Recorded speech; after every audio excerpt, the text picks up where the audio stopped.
If you are one of those employers, this is the video that you want to watch. In this video, I'm going to simplify step-by-step process to apply for an LMIA, an algorithm that the job bank has implemented. The first step that you need to follow when you're starting an LMIA application is applicants would be matched to your based on a labor market impact assessment is an important part of Canada's temporary foreign worker program.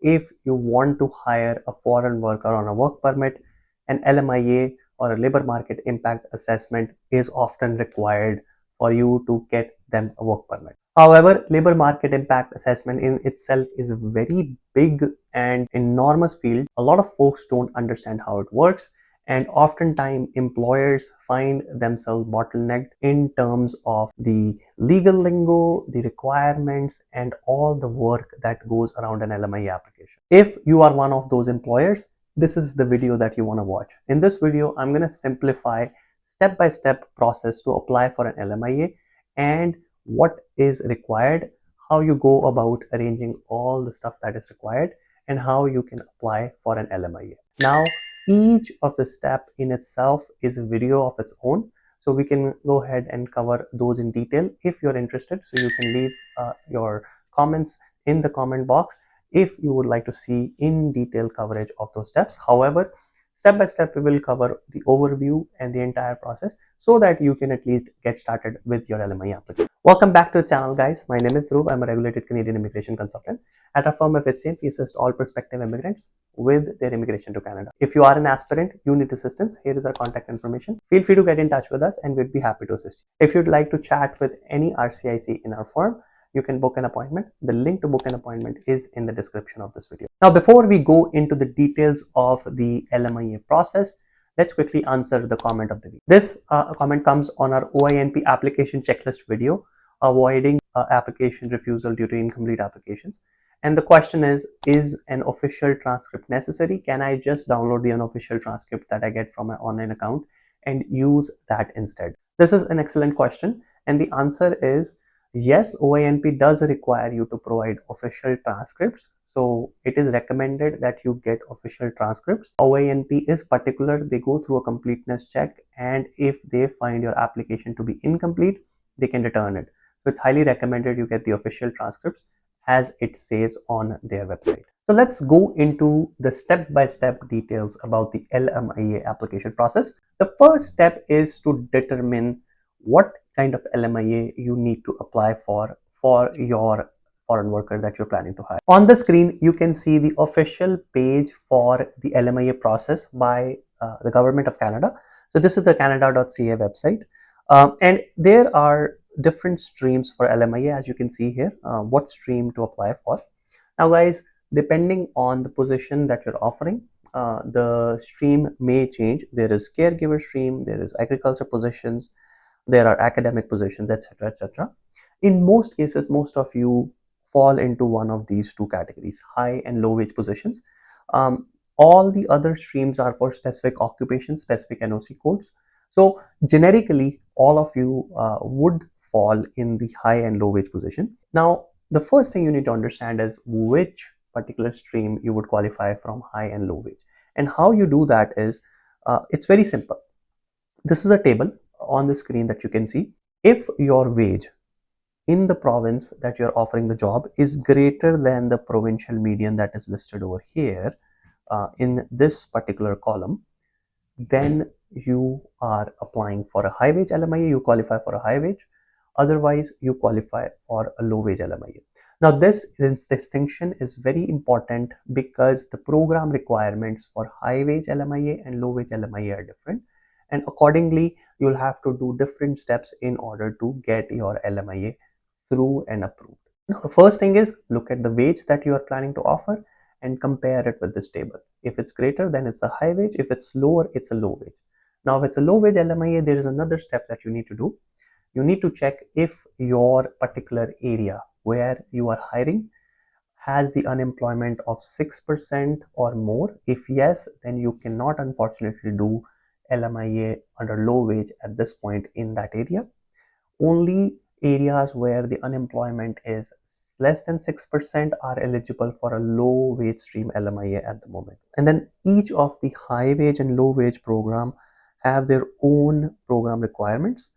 And if we go into the low wage positions, I'll just show you the place where you can check if your census area is located under the 6% unemployment or less. So on the screen, if you search LMIA unemployment rate, the first link will essentially take you to a table, and this table talks about the unemployment rate in different areas.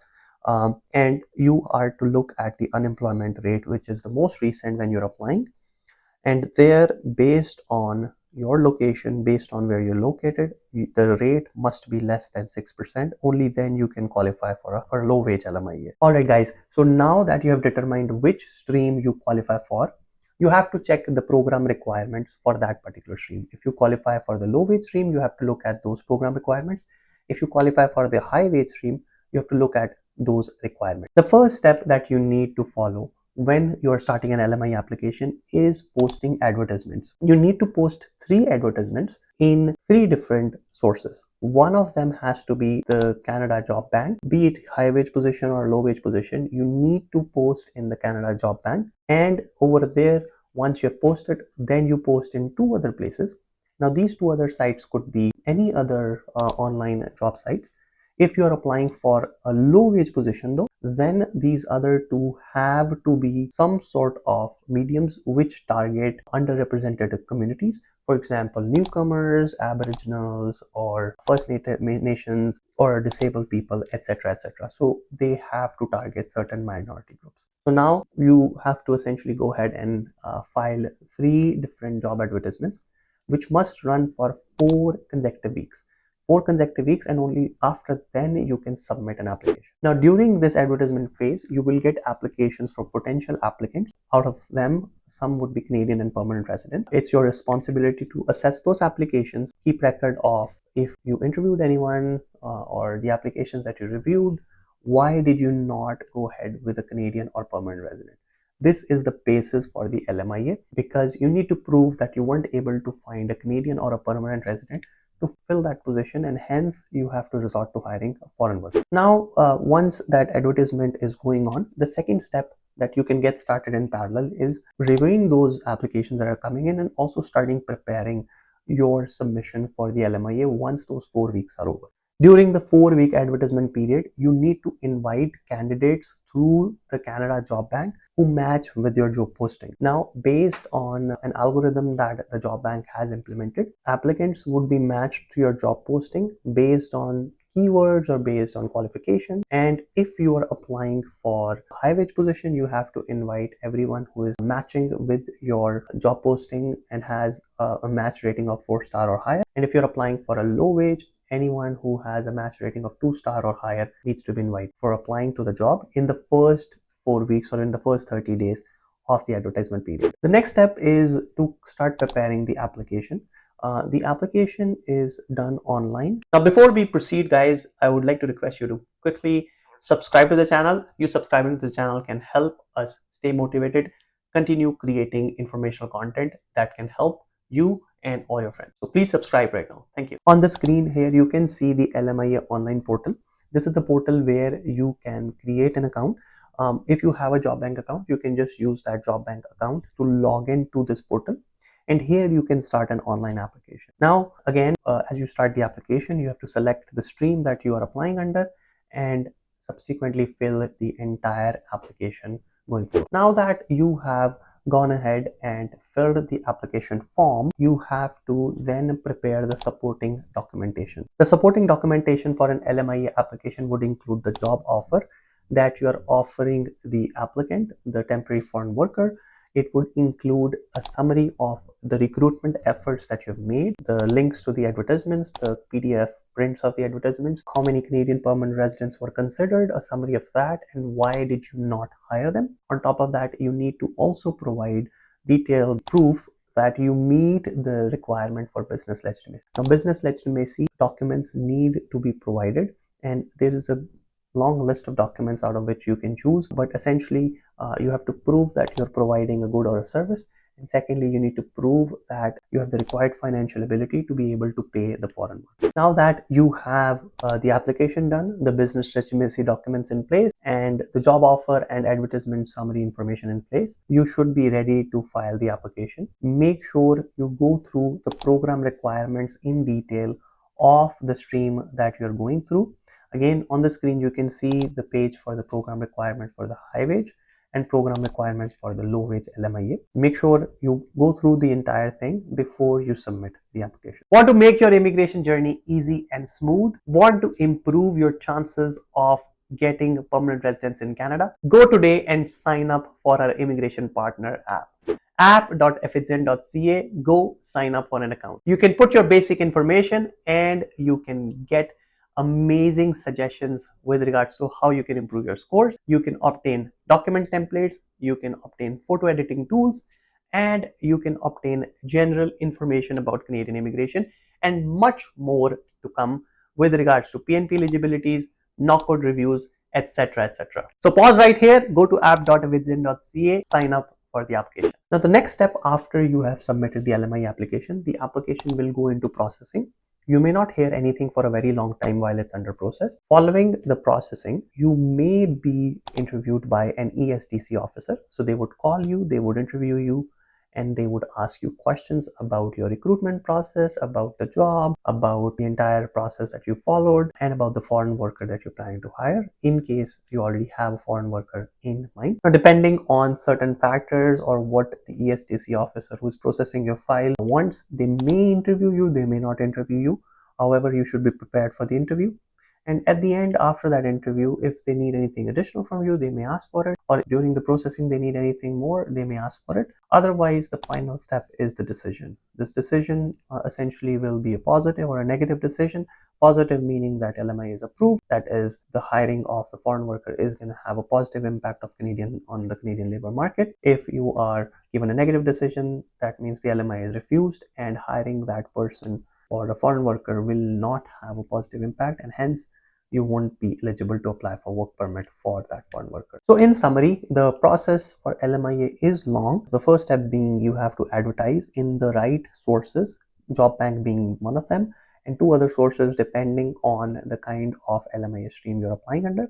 Secondly, you need to then apply for the online application. You need to start preparing that. You need to prepare all the relevant documentation for business legitimacy as well as a recruitment summary and job offer documents for the job that you're offering. And then lastly, you have to be prepared for an interview or any additional documents that they may request for. Following all of this, you should have your decision on the LMIA. Now this process is long. This process may seem tedious, but if you take it into steps, it's not that hard.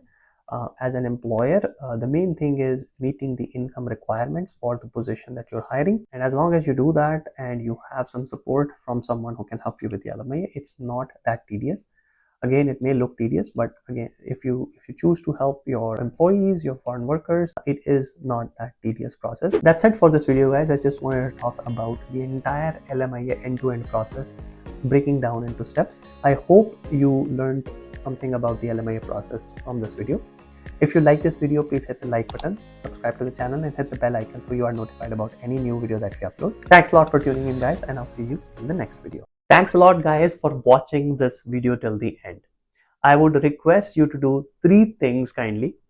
Number 1 is to subscribe to this channel. You subscribing to this channel allows us to create more and more informative videos and improve the content that we deliver. Secondly, please mention in the comment section what you liked about this video, what you disliked about this video, and what would you like us to cover next, so that we cover what you want to see and we don't make the same mistakes again. Thirdly, I would request you to kindly share this or any one video from our channel with any one friend of yours, because one piece of information can change someone's life. Thank you very much and keep watching FHC.